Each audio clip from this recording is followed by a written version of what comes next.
নমস্কার বন্ধুরা, village food waste Bengal চ্যানেলে তোমাদের অনেক অনেক স্বাগতম জানাই। তাই বন্ধুরা, আমি আজকে সুন্দর একটা ঝাল ঝাল রেসিপি নিয়ে চলে এসেছি। এই দেখো, এখানে কিন্তু আমি সিলভার মাছ নিয়েছি, 3টে লেজা, 3টে রাধা মাছ নিয়েছি। এটা কিন্তু ধাবার সিলভার মাছ। এই ধাবার সিলভার মাছ খেতে কিন্তু ভীষণ ভালো লাগে। এই মাছগুলো অনেকেই আছে পছন্দ করো। তো আজকে তোমাদের বড়ি দিয়ে এই ধাবা সিলভার মাছের ঝাল দেওয়া দেখাবো, আর ঝাল দেওয়া করতে কী কী লাগে সেটা তোমাদেরকে দেখাবো। আশা করি তোমাদের ভিডিওটা ভালো লাগবে, তোমরা পুরোটা দেখবে। প্রথমে মাছগুলো জলে ধুয়ে তারা তোমাকে দেখাবো কী কী লাগবে। মাছগুলো জলে ধুয়ে নিয়েছি, আর দেখো মাছগুলো কতটা বড় আর কত সুন্দর দেখতে। এই মাছগুলো কিন্তু জ্যান্তই পাওয়া যায়, তো কিন্তু ধামা বিলের মাছ। তা আজকে এই ধামা মিলের মাছ ঝাল দেওয়া করবো বড়ি দিয়ে। তাই বড়ি দিয়ে ঝাল দেওয়া তৈরি করতে লাগবে সিলভার মাছ, জিরের গুঁড়ো, ধনের গুঁড়ো, সামান্য পরিমাণে হলুদ, কালো জিরে, ধনে পাতা কুচি, সামান্য পরিমাণে নুন, 1 বাটি বড়ি। যেহেতু বড়ি দিয়ে তোমাদের ঝাল দেওয়া দেখাবো, তার জন্য বড়ির পরিমাণটা বেশি নিছি। তোমরা যখন করবে তখন বড়িটা একটু বেশি পরিমাণে দেবে, তাহলে খেতে ভালো হবে। আদা বাটা, রসুন বাটা, টমেটো কুচি, 2টো লঙ্কা চিড়ে নিয়েছি, 1 বাটি পেঁয়াজ। এগুলো লাগবে সমস্ত ধামা বিলের সিলভার মাছে ঝাল দেওয়া তৈরি করতে।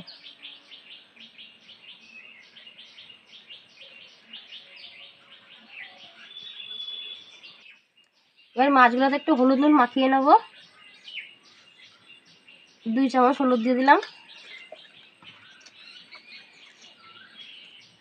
2 চামচ নুন দিয়ে দিলাম। যখন তোমরা মাছ, যেহেতু এখানে আমার 6 পিস মাছ, তাই আমি বুঝে নুন হলুদটা দিলাম। তোমরা যদি মাছটা যখন বেশি হবে তোমরা তখন বুঝে দেবে নুন হলুদটা। ভালো করে মাখিয়ে নেবো।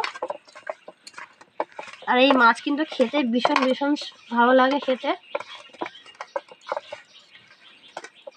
এবার মাছটাকে ভালো করে মাখিয়ে নিয়েছি, উনুনটাকে ধরিয়ে নেবো।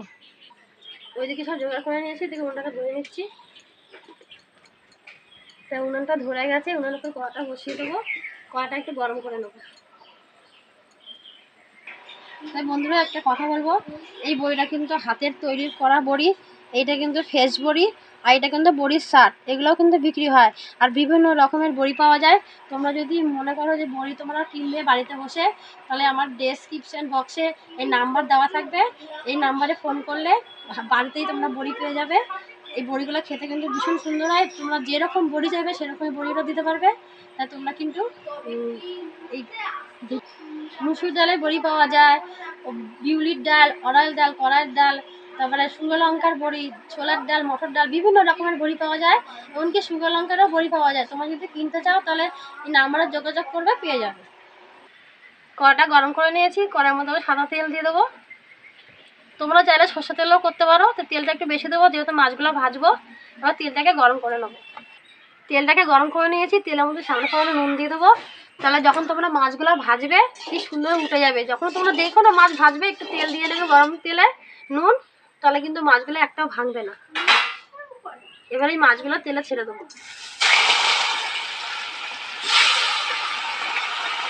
আমি 3টে করে ভেজে নেবো আগে।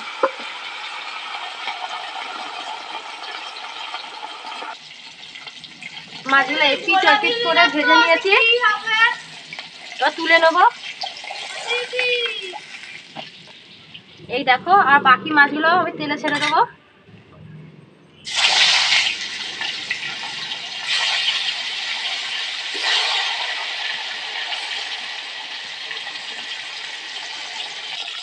মাছটা ভাজা হয়ে গেছে, তুলে নেবো।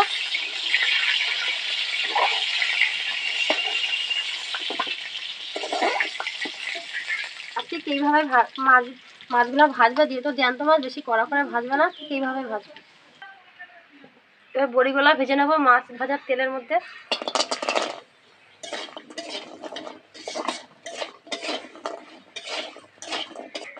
বড়িগুলো একটু কড়া করে একটু ভেজে নিয়েছি, লাল লাল করে তুলে নেবো। ওই একই তেলের মধ্যে আমি সামান্য পরিমাণে কালো জিরা দিয়ে দেবো,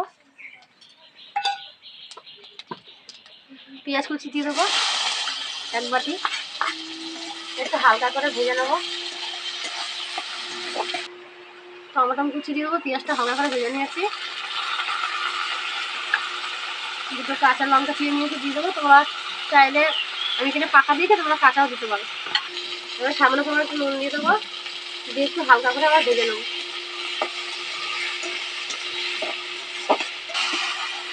দেখো হালকা করে ভেজে নিয়েছি। এবার এর মধ্যে আদা বাটা দিয়ে দেবো, রসুন বাটা দিয়ে দেবো, একটু কাঁচা গন্ধটা নাড়াচাড়া দিয়ে দেবো, ওতে আদা রসুনের কাঁচা গন্ধটা চলে যায়। আদা রসুনের কাঁচা গন্ধটা চলে গেছে। এবার এর মধ্যে হলুদ গুঁড়ো, জিরের গুঁড়ো, ধনের গুঁড়ো দিয়ে দেবো একসাথে। আর যেহেতু মাছ ভাজার সময় আমি মাছে একটু নুন দিয়েছিলাম, পরে টমেটোটা ভাজার সময় একটু নুন দিয়েছিলাম, তাই নুনটা একটু বেশি পরিমাণে একটু কম দেবো। তোমরা তোমাদের মতন বুঝে দেবে। একটু কালার আনার জন্য কাশ্মীরের লঙ্কা গুঁড়ো দিলাম।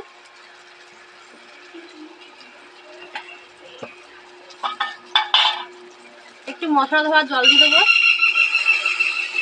দিয়ে একটু কষিয়ে নেবো।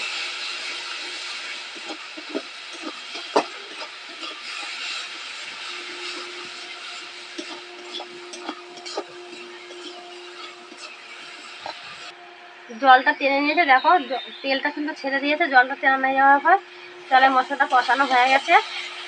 এবার এর মধ্যে সামান্য সামান্য একটু জল দেবো, যেহেতু ঝালদা বানাবো একটু গ্রেভিটা গাঢ় গাঢ় ভাব করবো। এবার ঝোলটাকে একটু ফুটিয়ে নেবো।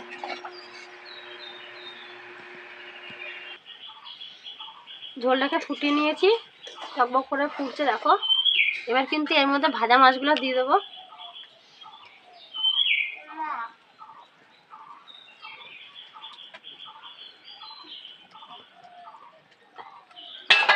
এবার ভাজা বড়িগুলোও দিয়ে দেবো, দিয়ে আবার ঝোলটাকে কিছুক্ষণ ধরে ফুটিয়ে নেবো। গ্রেভিটা দেখো অনেকটা গাঢ় ভাব হয়ে গেছে। এই উপর থেকে একটু ধনে পাতা দেবো, তাহলে খেতে কিন্তু আরো স্বাদ হবে।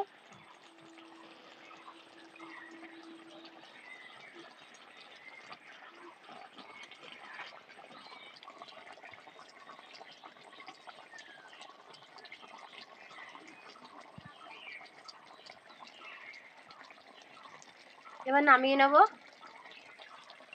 অবশেষে তৈরি হয়ে গেছে ধামা বিলের শিলবাকা মাছের বড়ি দিয়ে ঝাল দেওয়া। দেখো কতটা সুন্দর লাগছে, এটা কিন্তু খেতে দারুণ লাগবে। এই রেসিপিটা তোমাদের কেমন লাগলো তোমরা কিন্তু অবশ্যই কমেন্ট করে জানাবে। আর তোমরা কিন্তু এরকম ধামা বিলের শিলবাকা মাছ নিয়ে আসলে এইভাবে তৈরি করে খাবে। আজকের এই শিলবাকা মাছের ঝাল দেওয়া রেসিপিটা আজকে ও খেয়ে বলবে কেমন হয়েছে। এই দেখো কতটা সুন্দর লাগে দেখতে। আবার বড়ি, বড়ি তো অনেকেই ভালোবাসে। আমি জানি তো তুই বড়ি ভালোবাসিস। বড়ি দেবো তো, এই লঙ্কাটা না খেলে ফেলবি না। হ্যাঁ, তাহলে বড়ি একটু গ্রেভি নিয়ে নে, খাও, খেয়ে বলো কেমন হয়েছে।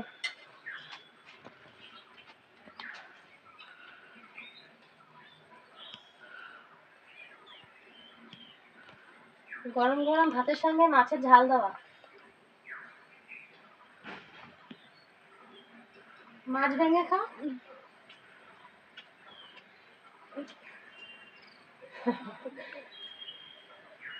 গরম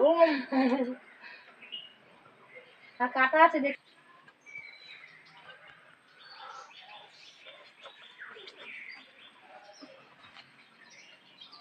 কেমন হয়েছে এটা? আগে বন্ধুদের বলো কেমন হয়েছে।